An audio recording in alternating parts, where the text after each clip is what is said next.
So I was born in a small town called Tiruchirappalli, which is the center of Tamil Nadu. And I did my schooling at Trichy, and of course, most of my education is in Trichy. So was in Mangalore during my 8th and 9th standard. Had a chance to learn Kannada, a lot of new people from different ethnic backgrounds.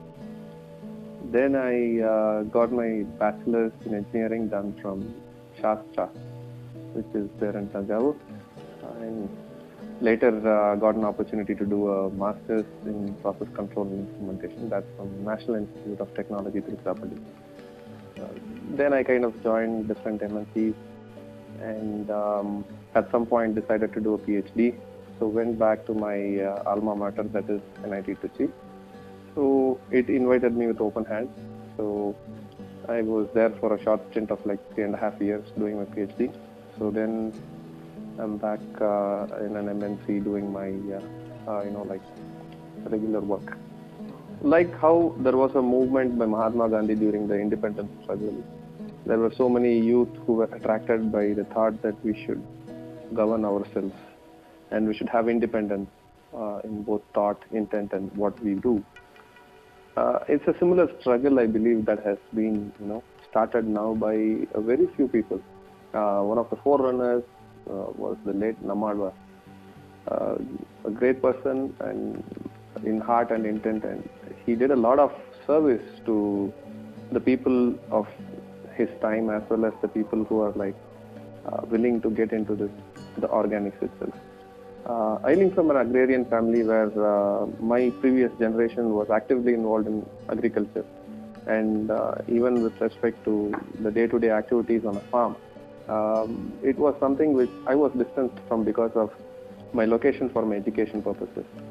So once I started understanding the importance of organics, and I also had a background in agriculture, I thought, why not try it out?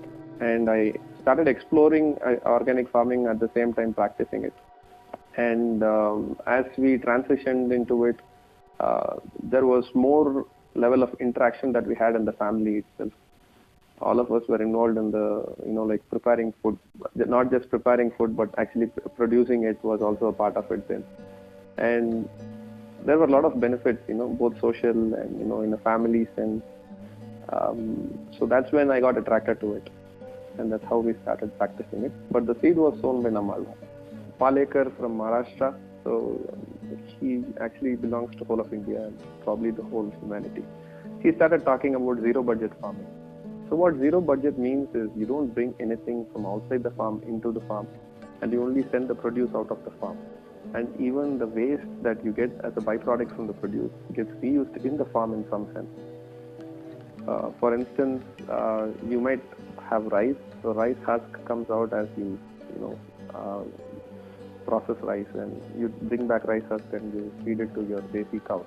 And whatever the cow dung you get and whatever the urine you get from the cow, you use it for preparing all the manure and waste. Of course, we are organic, and we are limited by the volume of produce we can get on a monthly or a seasonal basis. So we thought we should only send out a finished produce by value adding, your whatever organic agricultural produce that you get from your field. In that sense, we eyed coconut trees. So we had coconut trees, and we were kind of asking people to come and take the coconuts for very low cost. It was not even the cost price that we were getting, considering we had people hired for doing the job. Then I thought, why not promote it in a different way? The market would be people who trust me. And since my volume is limited, I'm not going to, really push and spend on the marketing stunt. So people trust me, they buy it, and the product's quality should speak for itself. That was the aim. And at the end, without a middleman, whatever money I make will definitely support the cause of, like the agriculture that I'm doing.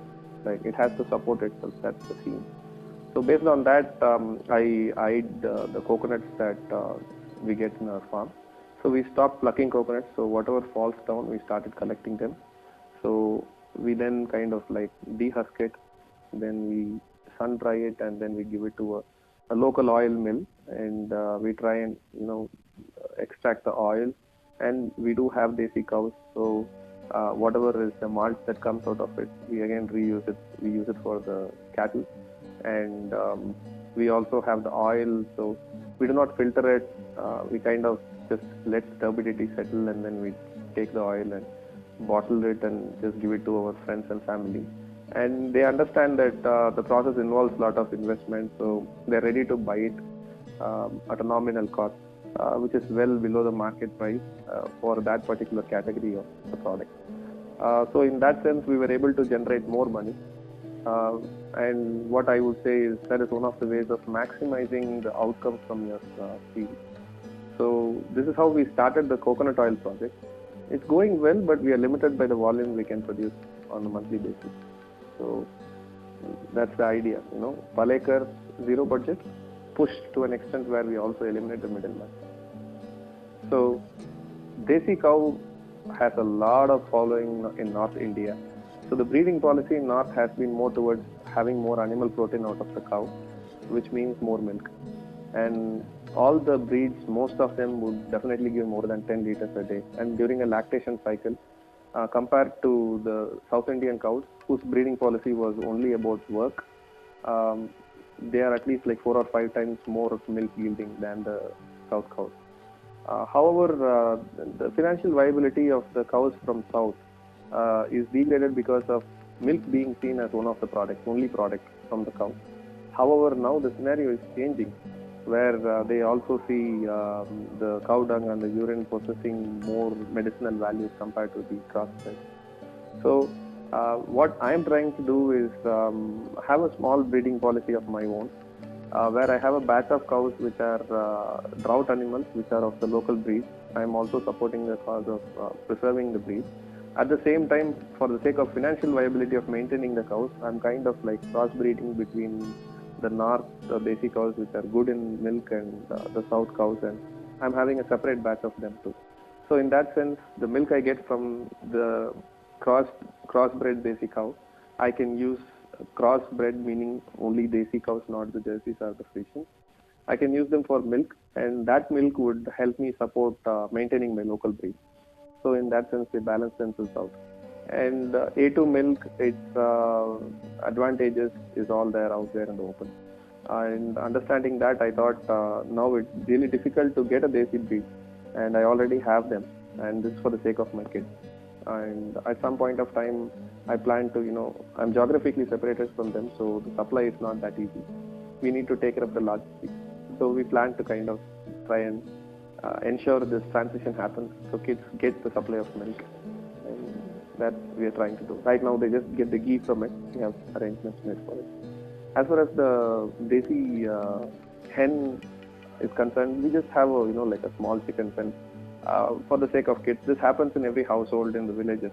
As far as the town is concerned, where we come from, or in an environment like here in the IT industry, it's really surprising for someone to know that there are a few chicken being herded in their own home. So I just, went by what's already there in the village, just took it to an extent where, we can cage the chicken up. We have shortage in manpower, so we do not hire people, so we had to cage them, but provide them enough space. They say 2 square feet is what is the area required for one chicken, and we kind of give it like 20 square feet.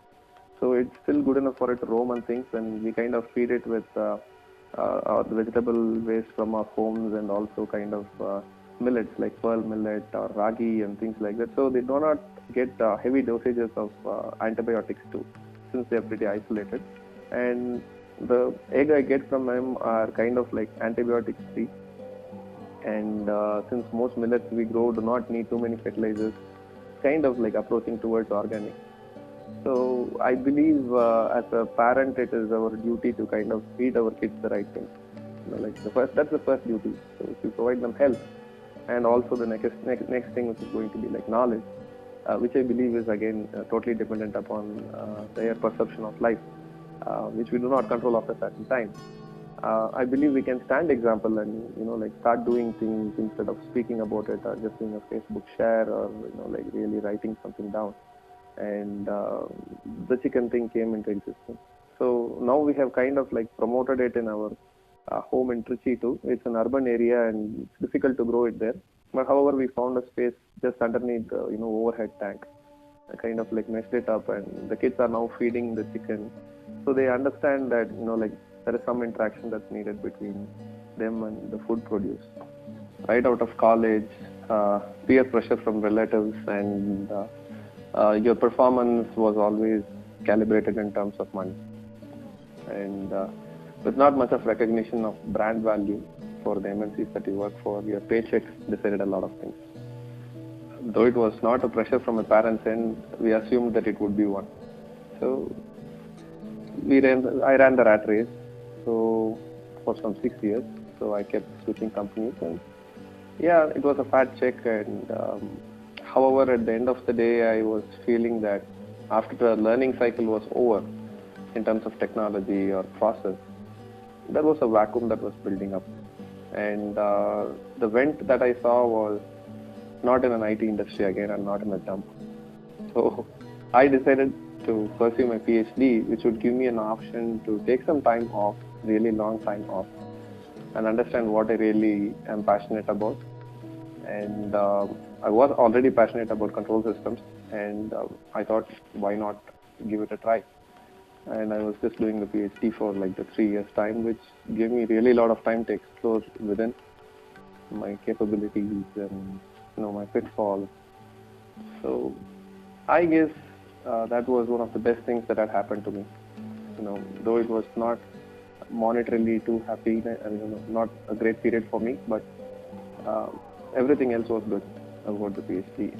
And once I came back, it was more because of the loyalty that I had towards a certain person who helped me go do my PhD.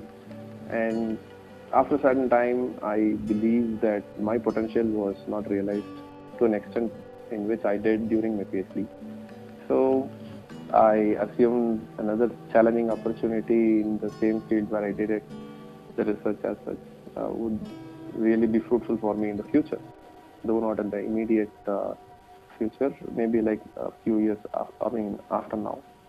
So based on that, I decided to do the postdoc. So I was all scouting out for it after a year stint in the industry after my research, and an opportunity came by, and I thought it was right time and the right place. So I have grabbed it with the confidence that things will work fine, but time will have to test that and tell me how it's going to work.